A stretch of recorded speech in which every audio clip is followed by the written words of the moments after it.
Food insecurity in the Carolinas is everywhere.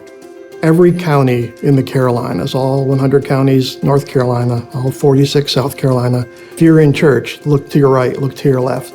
You're going to see people that are dealing with food insecurity, meaning they worry about where their next meal's coming from. 1 in 7 Carolinians suffer from food insecurity. That's 660,000 kids. It is not just homeless individuals. It is your neighbor next door. It is the kids that sit next to your kids in class. They're your friends and neighbors. Hunger has a tremendous negative impact on children. Not only does it disrupt their development, many of them are being adults, trying to worry about where their next meal is coming from. A single mom can't pay half of her rent, but she can not buy food so she can make sure her children have a place to live. The mission of Feeding the Carolinas is to assist our food banks in helping alleviate hunger in our communities. One thing in particular that Feeding the Carolina does is networking with other like organizations, other stakeholders, and that can be funders, that could be other nonprofits, it could be working with healthcare organizations. And so we're there to be the voice of the food banks and the voice of the hungry, and also to be a resource for them to help us literally feed the Carolinas.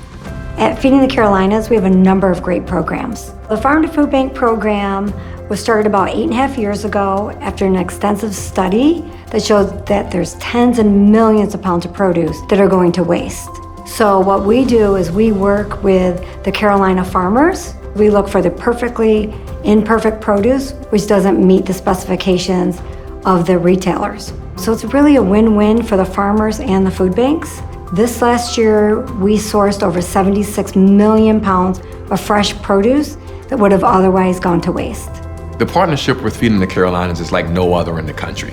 Having a state-level organization that's able to work with farmers, large producers in multiple states, and access that produce, and that product is now on a plate in someone's home. Another way that Feeding the Carolinas eliminates hunger is through policy and advocacy work. Speaking to our legislators and letting them know how their constituents see the policies and are experiencing them in real time. Partnering with other organizations through coalition work to gain traction around big ideas. We think about education, we think about research, and we want to be able to present those facts and figures to really inform the decisions that we make moving forward. At Feeding the Carolinas, we're also looking toward the future and what that could look like. With the proper resources, there's a lot of things we can do. We're looking at food as medicine. When we start looking at that, prescription food boxes. If we could be in the emergency rooms when people come in and they're screened for food insecurity and they can get the food right then. Are there innovative ways in which we can partner with others to work with local growers? And the biggest challenge there, frankly, is capacity. And so that's something we really look at is we've got to beef up the capacity and the support within the local community. The partnership with Feeding the Carolinas, I can't tell you how invaluable it is for our network of 10 food banks in both North and South Carolina. This is just another example of, us staying in our lane and having that collaboration to whereas you do what you do well, and we're gonna do what we do well, and collectively, we will end hunger.